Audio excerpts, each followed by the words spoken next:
Alléluia. On peut lire. Le voleur ne vient que pour dérober, égorger et détruire. Remarquons une chose. Lorsque le dévoreur ou l'ennemi de votre vie active certaines choses, généralement c'est la souffrance, c'est pour vous pousser aux extrémités. Vous pousser à la révolte, vous pousser à vous rébeller. C'est-à-dire, la bergerie, vous n'avez plus de soutien dans votre bergerie, vous sentez que là, je n'y peux rien, je préfère partir. Ne croyez pas que toutes ces filles qui font le trottoir sont issues de mauvaise éducation. Non. La souffrance peut amener quelqu'un à devenir ce qu'il n'a jamais espéré devenir un jour. Nous avons écrit quelque chose dans ce sens-là. Freddy peut nous aider à lire. Les souffrances peuvent même aller jusqu'à changer notre nature. En effet, les grands escrocs de ces siècles, tous ces détourneurs de fonds, tous ces voleurs de grands chemins, ces bandits armés ne sont pas nécessairement nés malfaiteurs. La souffrance, pour la plupart des cas, a converti des milliers de personnes en gens de mauvaise vie. Il était bien au départ, mais il se retrouve devant les situations telles qu'il souffre.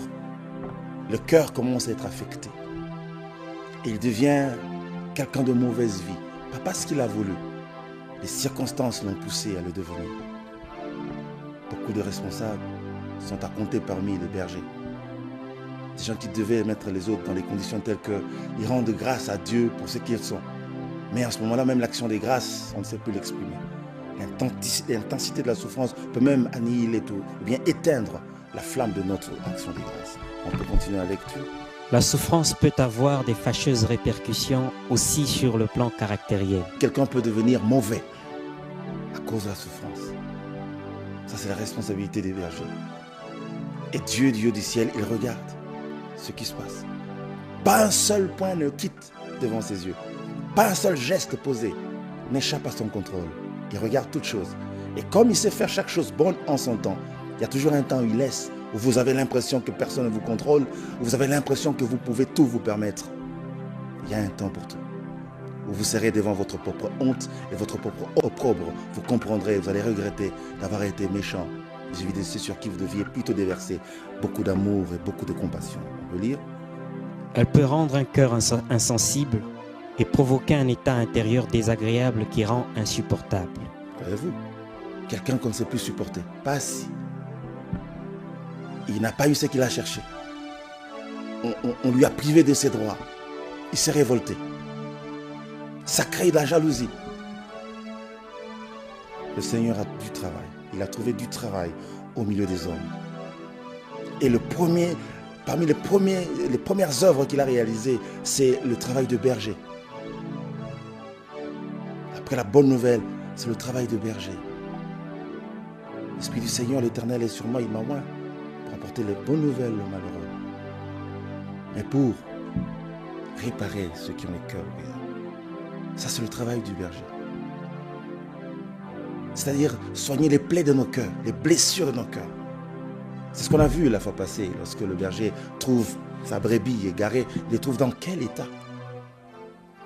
Tous, nous étions perdus, n'est-ce pas? Avant que le Sauveur n'arrive, nous étions tous perdus, des brebis égarées. Mais lorsqu'il vient, le premier réflexe qu'il prend dans ses bras, il les met dans son sein, il commence à l'essuyer, à le consoler. La Bible parle de consoler les affligés. Les afflictions viennent de tous les coups que nous subissons dans la vie.